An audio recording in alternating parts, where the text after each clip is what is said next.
Francamente, deputado. Francamente. Seja franco, deputado. Francamente. Deputado. Francamente.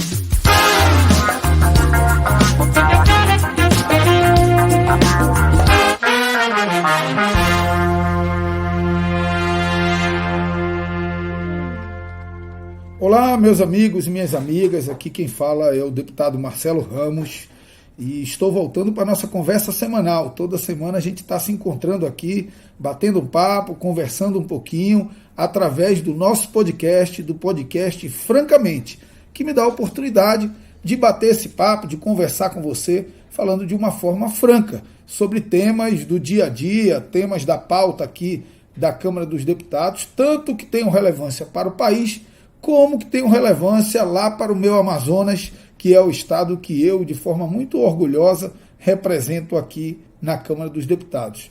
Mas veja só, meus amigos e minhas amigas, essa semana eu quero conversar com você sobre um texto que circulou pela internet, foi redigido, tem a data do dia 2 de outubro, e tem como autor o ex-ministro Bresser Pereira. O ex-ministro Bresser Pereira publica um texto que ele chama Projeto Brasil Nação. E é sobre esse texto, Projeto Brasil Nação, que é uma sinalização do que deveria ser feito para nessa economia tentar retomar um viés de crescimento e sair dessa estagnação, que eu quero bater esse papo hoje com você. E quero bater esse papo iniciando da introdução do texto, que a introdução do texto faz uma constatação. O Brasil hoje é um país estagnado do ponto de vista econômico, mas essa estagnação não é de hoje. E o ministro Bresser Pereira faz uma comparação dos últimos 40 anos, do crescimento do Brasil, do crescimento dos países em desenvolvimento como nós e do crescimento dos países mais ricos. E os números são assustadores, demonstram que a gente está na contramão da economia mundial. Para você ter uma ideia, nos últimos 40 anos, os países ricos cresceram 1,7%. Os países em desenvolvimento, como o nosso Brasil, cresceram 3%. Mas o Brasil cresceu apenas 0,8%. Um crescimento ridículo num período tão grande. E como todos vocês acompanham no noticiário, a tendência é que esse ano, mais uma vez, o nosso crescimento não alcance um dígito. Siga na casa do 0,7, 0,8, 0,85, depende aí de quem apresenta os números. Então, se o Brasil é um país estagnado, nós precisamos entender o porquê. E aí eu reflito, com base no artigo, mas também com formulações que tenho defendido aqui na Câmara dos Deputados, e você que acompanha o mandato sabe disso. E eu quero dizer que muito do que nós estamos vivendo do ponto de vista da crise, da estagnação econômica, tem a ver com a constatação de que o setor produtivo nacional pede socorro. Socorro. A indústria nacional, no primeiro semestre desse ano, teve um recuo de 1,6%. O setor de serviços teve o pior semestre dos últimos anos no primeiro semestre de 2019. E a construção civil agoniza com as políticas públicas de obras paradas que nós tratamos no podcast passado, de habitação do Minha Casa Minha Vida, o governo tentando se desresponsabilizar dos investimentos necessários num setor que responde tão rápido a qualquer estímulo econômico e gera emprego de uma forma tão rápida. Então a indústria com redução de 1,6%, os serviços o pior ano, a construção civil agoniza. Mas, por outro lado, em contrapartida dessa realidade, os bancos acabam de registrar mais uma vez o maior lucro da história. Essa frase já é até repetida. As pessoas já nem se assustam, porque todos os anos nós ouvimos o mesmo resultado dos bancos. Os bancos têm o maior lucro da história. Portanto, há alguma desconexão num país em que a indústria, o setor de serviço, o setor de comércio, a construção civil, que é quem gera emprego, quem agrega valor e quem distribui renda, agoniza, E, por outro lado, os bancos têm recordes e mais recordes de lucros. Como é que pode um país que cresceu só 0,8% em média cresceu só 0,8% nos últimos 40 anos, ter bancos que batem recorde de lucro todos os anos? Tem alguma coisa errada sobre isso, e é sobre essa alguma coisa errada que o ministro Bresser propõe uma reflexão do povo brasileiro. Mas nós vamos dar um intervalinho, aquele nosso intervalinho de sempre, para tomar uma água, respirar um pouco, e vamos falar um pouquinho sobre esse documento chamado Projeto Brasil Nação, que me parece, pelo menos, indicar alguns caminhos que podem tirar o Brasil dessa tão profunda crise econômica que nós estamos vivendo. Eu volto já. Eu estou em Manaus e Manaus está em mim.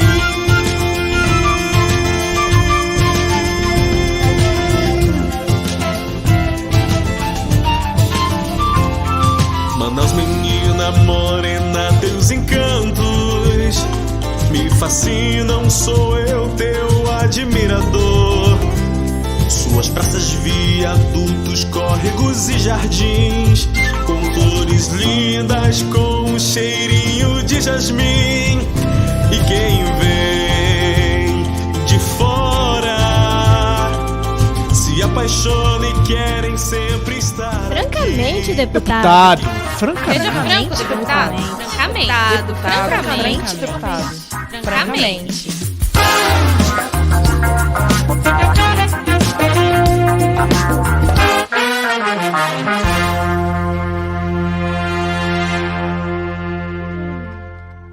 Já respirei um pouquinho, tomei uma água. Você também deu uma descansadinha aí dessa nossa conversa para que a gente volte a bater um papo sobre o momento econômico que o Brasil está vivendo e os caminhos apontados pelo Projeto Brasil Nação. No primeiro bloco, nós fizemos meio que um diagnóstico de como o nosso país chegou até aqui. E agora vamos seguir aprofundando um pouco esse diagnóstico para que no último bloco a gente possa começar a apontar caminhos e possa também falar um pouco do que a Câmara dos Deputados tem feito com muita responsabilidade, com centralidade da pauta econômica para enfrentar essa crise tão profunda que a gente está vivendo. Olha, primeiro eu quero te dizer e dizer ao Brasil, ao Amazonas, que sem o setor produtivo nacional não há recuperação do emprego. E sem recuperação do emprego não se diminui a desigualdade. O mundo inteiro está questionando esse liberalismo rentista que o ministro da Economia insiste em tentar aplicar no nosso país.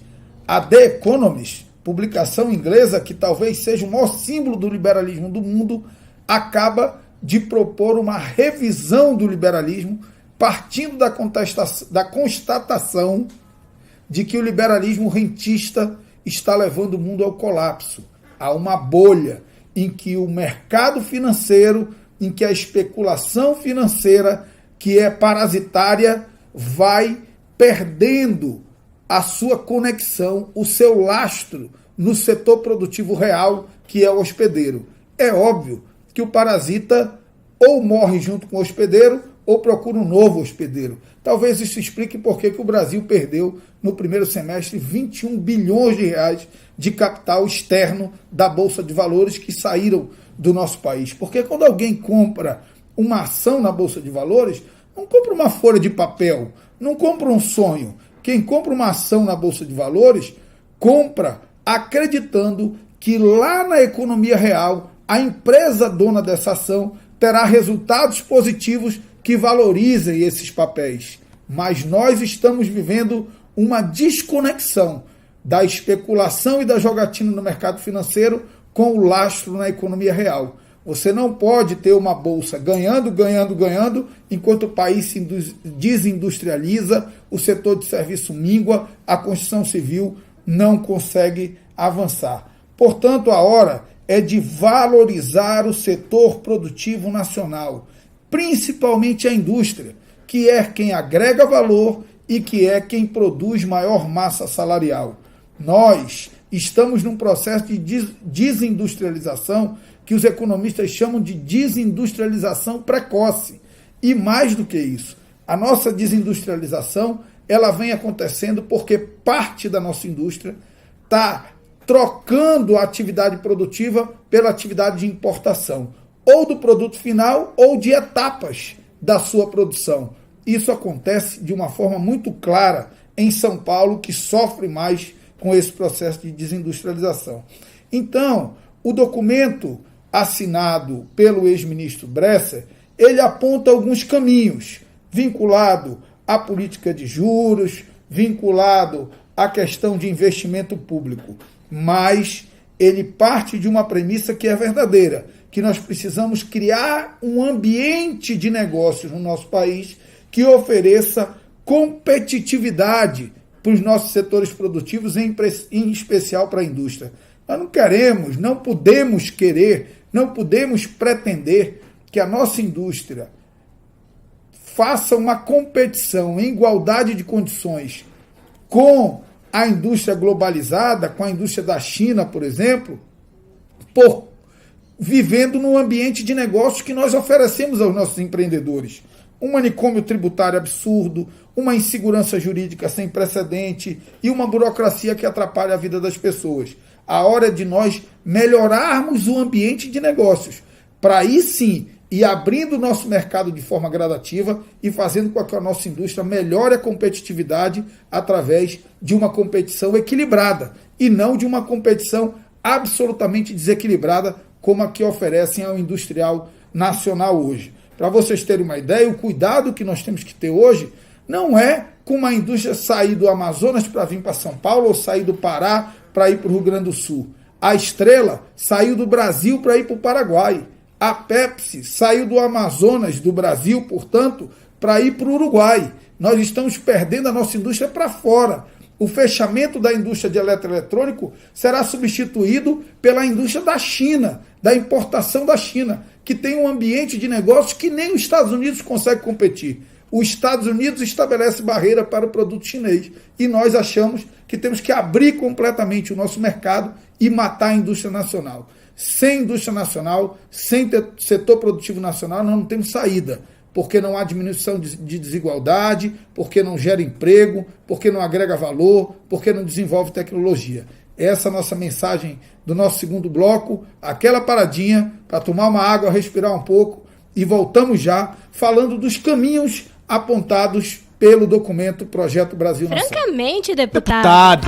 Seja franco, deputado. Francamente. Para que te garanto, tu não vai mais querer partir. Aqui eu nasci e aqui eu vou ficar. Manaus é meu lugar. Aqui eu nasci. Francamente, deputado. Seja franco, deputado. Francamente.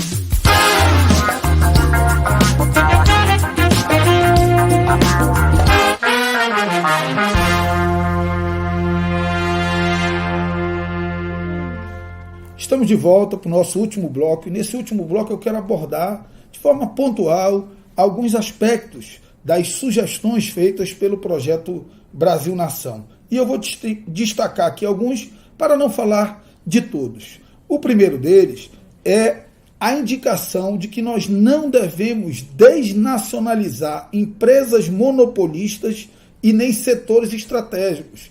É muito perigoso. Nós estamos combatendo alguns monopólios nacionais, mas estamos privatizando e desnacionalizando setores que são monopolistas por essência, como, por exemplo, o gás. Você não tem 10 gasodutos, você só tem um gasoduto. Quem ganha esse gasoduto tem um monopólio, público ou privado, mas objetivamente tem um monopólio. Você não constrói 10 gasodutos para ter concorrência. Esse talvez seja o maior exemplo, até pelo debate da questão do gás que está pautado hoje aqui na Câmara dos Deputados. E nem setores estratégicos. Nós precisamos proteger setores estratégicos.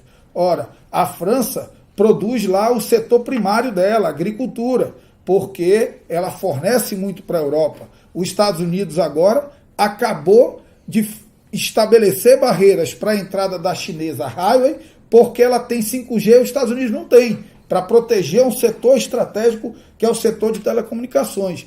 E é errado quem pensa, e muita gente desse governo pensa, pode até não dizer, mas pensa, que o Brasil não tem que ter indústria nenhuma e tem que viver só da exportação de commodities. Não, o Brasil tem que ter indústria sim, tem que buscar desenvolver tecnologia, tem que buscar agregar valor para a nossa indústria, mas tem que valorizar a indústria como instrumento fundamental de desenvolvimento. Nós não somos um país pequeno, nós somos um país de dimensões continentais, com uma população gigantesca, com riquezas naturais que poucos locais do mundo têm, e não podemos abrir mão de competir também no setor industrial, valorizando o nosso setor produtivo nacional. O documento Projeto Brasil Nação também indica a necessidade de crédito de longo prazo, de um esforço para superávit primário do ponto de vista fiscal, para que a gente tenha capacidade de investimento público. Sem investimento público, nós não vamos sair dessa crise, e o Brasil tem projetado para 2019, para 2020, o menor percentual de investimento da história, e também, garantindo superávit, nós damos tranquilidade que permite a redução dos juros justamente para esses empréstimos, para esse crédito de longo prazo. E também, numa sensibilidade muito importante do projeto Brasil Nação, a ideia de que para que o Brasil saia da crise é preciso manter a valorização dos salários com o crescimento da produtividade. Quando você valoriza salário, você estimula consumo numa renda mais baixa e você vai investindo em educação, ciência e tecnologia, melhorando a produtividade e fazendo com que salário e produtividade cresçam ao mesmo tempo. Esses eu acho que são alguns sinais importantes para o futuro do nosso país. E quero dizer que a Câmara tem tido a responsabilidade de dar centralidade para a pauta econômica. Olha, eu digo que o Brasil tem muitos problemas, e tem, insegurança, problema de saúde pública, alguns problemas na educação, problema de infraestrutura, mas o Brasil não tem nenhum problema mais grave do que ter entre desempregados, desalentados e subempregados mais de 50 milhões de brasileiros.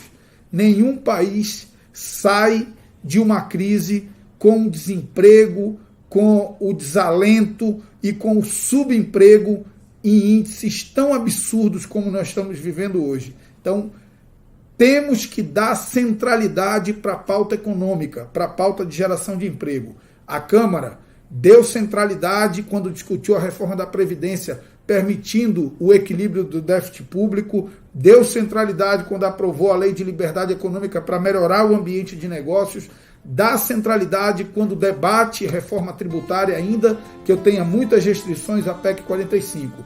É preciso que o nosso governo também entenda que todo o resto é periférico quando você tem milhões de brasileiros desempregados, desalentados, subempregados e as consequências sociais que isso gera. Fome, miséria, violência. Portanto, quero concluir dizendo que o desafio de sair da crise é o desafio de retomar a confiança, a crença, o investimento e a esperança nos setores produtivos nacionais, na indústria, no comércio, nos serviços, na construção civil. Sem isso, nós não vamos sair dessa crise.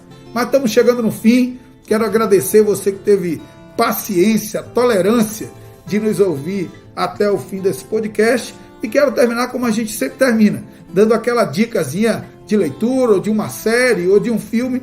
E eu quero dar uma dica hoje de um livro de um conterrâneo nosso, que nos orgulha muito, ganhador do Prêmio Jabuti, que é o maior prêmio da literatura brasileira, o escritor Milton Atum, que tem entre as suas obras o que eu penso que seja a obra-prima da literatura amazonense, que é o livro Dois Irmãos. Então quero sugerir a você, procure lá na livraria Dois Irmãos, Milton Atum, vai valer muito a pena ler. Um grande abraço, um bom resto de semana para você, e semana que vem nós estamos de volta para esse papo franco aqui no nosso Francamente. Um abraço.